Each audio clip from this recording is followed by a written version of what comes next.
미국 캘리포니아 남부 지역에 있는 자연의 도시 샌디에이고의 한 마을. 마을에 거주하는 사람조차 몇 없어 조용하기만 했던 이곳에 뜬금없이 한 동물의 우렁찬 울음소리가 울려 퍼지는데요. 울음소리의 끝에는 멸종위기종으로 지정된 초대형 크기의 자바코뿔소가 도시 한복판을 돌아다니며 사람들에게 위협을 가하고 있습니다. 곧이어 샌디에이고의 경찰관들이 마취총을 이용해 코뿔소를 진정시켜 보려 하지만 두꺼운 피부와 거리 때문에 아무런 소용이 없어 보이는데요. 어쩔 수 없이 코뿔소 피난 명령이 떨어진 순간 한인타운 마을에 거주하던 한 한국인 할머니가 목발을 짚은 채 조용히 코뿔소 앞을 가로막습니다. 과연 동물원을 탈출한 코뿔소와 한국인 할머니에게는 무슨 일이 있었던 것일까요? 안녕하세요. 저는 현재 샌디에이고에 있는 동물원에서 선임 사육사로 일을 하고 있는 아만다라고 합니다. 현재 제가 근무하고 있는 동물원은 전 세계에서 제일 규모가 큰 동물원으로 유명한 곳이기에 저의 노동의 강도 또한 상당한데요.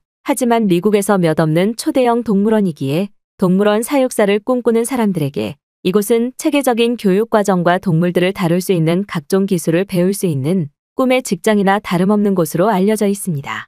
그리고 제가 이러한 멋진 곳에서 근무하게 된 이유에는 한 한국인 할머니가 많은 도움을 주셨는데요. 특히 약 3개월 전 제가 첫 사육사로 근무하던 당시 겪었던 코뿔소 탈출 사건은 제 인생을 바꿔주었을 뿐만 아니라 이곳 샌디에이고 거주민들이 한국 이민자분들을 존경하게 되는 매우 충격적인 사건이었습니다.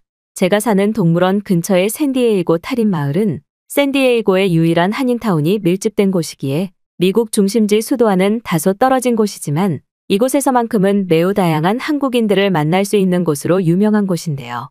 특히 한적한 마을 분위기와 자연환경이 좋은 이유 때문인지 이곳 한인타운에서 거주하시는 한국인분들은 대부분 젊은 사람들보다는 나이가 어느 정도 있으신 노인분들로 구성되어 있다는 점이 이곳 샌디에이고 한인타운만의 장점이라고 할 수 있습니다. 그러한 이유 때문인지 저는 태어나면서부터 저희 부모님뿐만 아니라 나이가 어느 정도 있으신 한국인 할머니, 할아버지분들과 대화를 나눌 기회가 많았고 아주 가끔 저희 부모님께서 많이 바쁘실 때에는 샌디에이고 한인타운 근처에 거주하시는 한국 노부부분들의 집을 방문해 그곳에서 시간을 보냈던 적도 매우 많습니다. 그리고 자연스럽게 이러한 환경은 제가 한국어를 빨리 배울 수 있는 상황을 만들어주면서도 돈 주고도 배우지 못할 인생의 시간을 겪어오며 배워오신 한국인 노부부분들의 지혜와 지식을 배우는 매우 소중한 시간이 되기도 했는데요. 특히 저희 집 바로 한 블록 건너편에 거주하시던 순자 할머님 부부는 의사가 된 자식을 따라 어쩔 수 없이 미국에 이민을 오신 노부부 분들이셨는데 저를 볼 때마다 너무 귀엽다는 칭찬을 해주시면서 저에게 다양한 한국의 음식들을 직접 만들어주시기도 했습니다. 순자 할머니가 직접 만들어주셨던 해물파전은 지금까지도 제가 제일 좋아하는 음식 중 하나이죠. 저의 부모님은 두 분 다 IT 기업과 관련된 곳에서 일하셨던 분들이기에 저는 종종 집에서 혼자 시간을 보낼 때가 많았는데 그럴 때마다 순자 할머님 부부는 제가 혼자 있다는 것을 아시고는 저희 집으로 찾아와 저와 직접 놀아주시며 부모님께서 바쁜 공백을 부모의 마음으로 대신 채워주기도 하셨습니다. 저의 부모님께서도 이러한 시간이 반복되니 회사 일 때문에 어쩔 수 없이 바쁜 시즌에는 순자 할머님의 집에 저를 직접 데려가 약간의 수고비를 드리고 저를 봐주시는 것을 부탁하기도 했었는데 그럴 때마다 순자 할머님은 무슨 돈이냐면서 오히려 화를 내시고는 저기 가서 고무장갑이나 몇 개 사오라면서 부모님을 귀엽게 구박하시기도 하셨죠. 그렇게 저는 무려 학교 생활을 하는 8년여의 시간 동안 일주일에 한 번씩은 무조건 순자 할머님네 집에 놀러 가는 것만을 기다리는 사람으로 변해 있었고 할머님께서도 제가 늘 방문하는 매주 토요일이 되면 제가 좋아하는 해물파전을 직접 해놓고 저를 기다리시거나 때때로는 한국의 소고기 국밥 같은 것을 직접 끓여놓고 저를 따뜻하게 반겨주셨습니다. 그리고 이러한 시간 때문인지 저는 부모님보다 순자 할머님에게 저의 고민을 털어놓는 시간이 많았는데요. 학교를 완전히 졸업하기 전 취업에 대한 고민을 심각하게 하고 있을 때 저의 주위에 있는 친구들은 대부분 부모님에게 이러한 진로에 대한 고민을 털어놓거나 질문을 하기도 했는데 오히려 국적도 다른 한국인 노부부에게 고민을 털어놓는 저희 모습에 대해 친구들은 국적도 다르고 세대 차이도 나는 한국인 노인분들이 무슨 조언을 해줄 수 있겠냐며 은근히 저와 순자 할머님을 무시하는 태도를 보이기도 했죠. 하지만 세상에서 제일 무서운 것은 바로 절대적으로 견뎌온 인생의 시간이라는 것을 그 친구들은 전혀 파악하지 못하고 있었습니다. 물론 세대 차이가 없다고는 할 수 없겠지만 항상 진지하게 고민을 털어놓는 저의 모습을 보시던 순자 할머님께서는 그럴 때마다 정말 저는 생각하지도 못한 방법들을 제시해 주시거나 현명한 노인의 지식이 아니라면 절대 할 수 없는 답변들을 저에게 해주시고는 했기 때문에 저는 항상 무슨 일이 있을 때마다 부모님보다는 순자 할머님 부부에게 고민을 털어놓고 조언을 구할 때가 많았죠. 평소 저 스스로 좋아하는 것이 무엇이고 무슨 일을 해서 돈을 벌어야 될까라는 흔한 젊은이의 고민에 순자 할머님은 그러한 저를 보고 내가 어떨 때 행복해지는 감정을 느낄 수 있는지 곰곰이 생각해보라는 답변과 함께 평소 동물들을 좋아하는 저희 모습을 기억하시고는 동물과 관련된 일을 해보는 것은 어떻겠냐는 조언을 제일 먼저 해주신 것도 순자 할머님이셨죠. 그때까지 저는 그저 돈을 벌기 위한 직업만을 생각하고 있었는데 순자 할머님이 해주신 동물과 관련된 직업을 생각해보는 것은 어떻겠냐는 조언은 정말 하늘에서 내려온 한 줄기 빛과 다름없었습니다. 그리고 얼마 뒤 저는 최종적으로 동물과 관련된 수백 가지의 직업 중 샌디에이고에 있는 초대형 국립동물원에 취직해서 유명한 사육사가 되어야겠다는 결정을 내릴 수 있었고 부모님 또한 그러한 저희 설명을 들으시더니 순자 할머님에게 너무나 감사드린다는 말씀을 드려야겠다면서 저보다 더 기뻐하는 모습을 보이시더군요.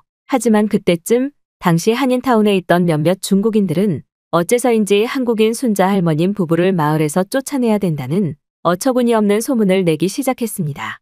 도대체 무엇 때문에 그러는지 이유를 알 수는 없었기에 저는 직접 순자 할머님에게 이러한 문제에 대해 물어보았고 그 중국인 무리가 샌디에이고 한인타운에서 한식과 관련된 식당을 차리기를 원하는데 순자 할머님 부부가 직접 한국에서 살다 오신 분들이라 그것 때문에 신경이 쓰여 그러는 것 같다는 이야기를 해주시면서 그냥 그 사람들을 무시하라는 말씀을 하시더군요. 하지만 그 중국인 가족들은 시간이 지날수록 순자 할머님 부부가 한인타운의 질서를 어지럽힌다. 밤에 몰래 무단으로 쓰레기를 버리고 있다는 거짓 소문을 내면서 점점 사람들을 선동하기 시작했습니다. 순자 할머님은 그것에 대해 아무런 대꾸도 하지 않았지만 점점 그러한 행동이 1개월, 3개월이 되어 갈수록 자연스럽게 한인타운에 있던 몇몇 미국인들은 그러한 소문을 실제로 믿기 시작했고 어느샌가부터는 순자 할머님 부부가 길거리를 지나갈 때마다 조롱하는 듯한 행동을 하는 심각한 상황으로까지 치닫고 말았죠. 저와 저희 부모님은 그러한 사람들의 모습에 중국인들이 거짓으로 소문을 내는 것이라고 다들 제정신이 아니라며 한 소리를 하기도 했지만 이미 선동에 휩쓸려 버린 사람들을 설득하기는 쉽지 않았습니다. 하지만 그러한 상황이 되어도 순자 할머님은 아무런 대꾸도 하지 않고 오로지 자신만의 생활을 유지해 나가시며 똑같이 사람들에게 친절한 태도를 보이셨는데 저는 그러한 할머님의 모습이 너무 답답해서 화가 나기도 했죠. 그렇게 시간은 흘러 저는 샌디에이고 동물원에 정식 사육사로 취직할 수 있었는데 제가 사육사가 되고 약 3개월 뒤 정말 충격적인 코뿔소 탈출 사고가 발생하고야 말았습니다. 할머님의 도움으로 안전히 국립동물원에 취직하게 된 저는 그날도 여느 때와 다름없이 각종 동물의 사육장을 청소하며 바쁜 시간을 보내고 있던 중이었습니다. 보통 그곳에 있던 동물들은 극히 위험한 맹수가 동물들을 제외하고는 대부분 사육사가 직접 들어가 문을 열어놓고 청소를 하므로 저 또한 마찬가지로 한 코뿔소 가족들이 살고 있는 사육장의 문을 열고 내부 청소를 하던 중이었죠. 그런데 바로 그 순간 평소 온순한 상태로 그저 누워만 있던 코뿔소가 제가 열어놓은 문으로 미친 듯이 돌진하며 사육장 자체를 빠져나갔고 더 나아가서는 동물원 외벽에 나무로 만들어진 목재 구조물을 박살내고는 동물원 바깥으로 도망치고 말았습니다. 정말 5분도 채 되지 않는 짧은 순간에 발생한 돌발사고였기에 저는 그저 아무 말도 하지 못한 채 어안이 벙벙해져 가만히 서 있을 수밖에 없었고 이러한 상황을 빨리 수습해야겠다는 생각에 무전기를 이용해 동물원 전체 직원들에게 코뿔소가 도망쳤다는 사실을 알리고 동물원과 연계되어 있는 샌디에이고 경찰관분들에게도 직통신고를 할 수밖에 없었습니다. 곧바로 동물원에 있던 모든 사육사분과 몇몇 시설 관리자분들이 코뿔소가 도망간 잔해를 따라 코뿔소를 추적하기 시작했는데 문제는 해당 코뿔소가 멸종위기종으로 지정된 코뿔소였다는 사실과 웬만한 마취총으로는 아무런 타격이 없는 두꺼운 피부를 가지고 있다는 사실이었습니다. 두꺼운 피부를 뚫고 마취의 효과를 보기 위해서는 가까운 거리에 접근해야만 했는데 외부의 자극으로 날뛰고 있는 코뿔소에게 가까이 접근하기는 경찰관분들도 매우 쉽지 않은 문제였죠. 곧바로 저희 눈에는 동물원 근처의 마을 한복판에서 사람들에게 압박을 가하며 마을을 쑥대밭으로 만들고 있는 콧불소가 눈에 보이기 시작했습니다. 몇몇 마을 주민들은 갑자기 나타난 콧불소에 다리에 힘이 풀려 주저앉는 위험한 상황까지 발생하며 흥분한 콧불소는 마을 주택지들을 코로 들이받으며 난장판으로 만들기 시작했죠. 그런데 평소 순자 할머님에 대한 소문을 내던 중국인 가족들이 나타나더니 자신들이 콧불소를 안정시킬 수 있다며 뜬금없이 빨간색 천을 가져와 콧불소의 앞에서 흔들기 시작했습니다.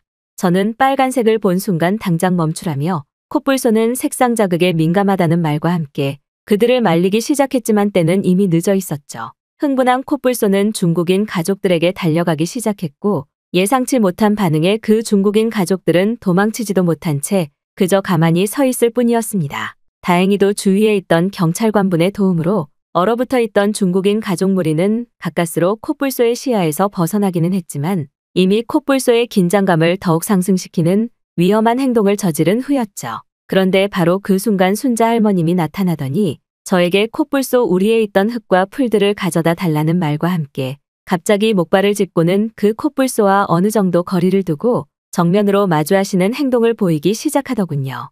할머님의 조언에 곧바로 저는 콧불소의 우리로 달려가 콧불소의 냄새가 묻어있는 각종 풀과 흙을 가져와 도로 곳곳에 뿌리기 시작했습니다. 순자 할머니는 검은 색깔 우산을 이용해 색상 자극에 민감한 콧불소의 흥분을 계속해서 가라앉히고 계셨고 저는 그러한 할머님의 용기 있는 모습에 내가 사육사지만 많은 것을 놓치고 있었다는 생각이 들기 시작했죠. 주위에서 마취총을 시도하던 샌디에이고 경찰관분들도 도저히 소용없는 마취총 작전에 그저 순자 할머님의 행동을 지켜보고만 있을 뿐이었습니다.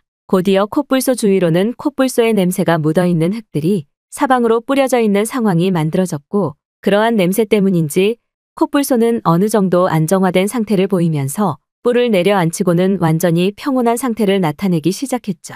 그 시간까지도 순자 할머님은 경계를 늦추지 않고 검은색 우산을 이용해 콧불소의 시야를 정면에서 차단하며 콧불소의 안정화 상태를 돕고 계셨는데 저는 그러한 용기 있는 모습에 존경심이 들 정도였습니다. 곧이어 순자 할머님은 주위에 있던 모든 사육사들을 부르더니 엄청나게 긴 길이의 검은색 천을 가져와 한 명씩 손에 들고 마치 동물원에 우리처럼 길을 만들어 콧불소를 동물원으로 몰아가자는 의견을 내셨고 그 작전은 효과적으로 먹혀들기 시작했죠. 흥분을 가라앉힌 콧불소는 눈앞에 있는 검은색 천의 반대쪽으로 이동하기 시작했고 그제야 저와 사육사분들은 깊은 한숨을 쉬며 가슴을 쓸어내릴 수 있었습니다. 평소 콧불소의 돌발 상황에 대해 첫 번째로 배우는 큰 물체를 이용한 이동 대처 중 하나였지만 너무나 다급한 마음의 순자 할머님을 제외하고는 그 누구도 생각하지 못하고 있던 대처법이었죠.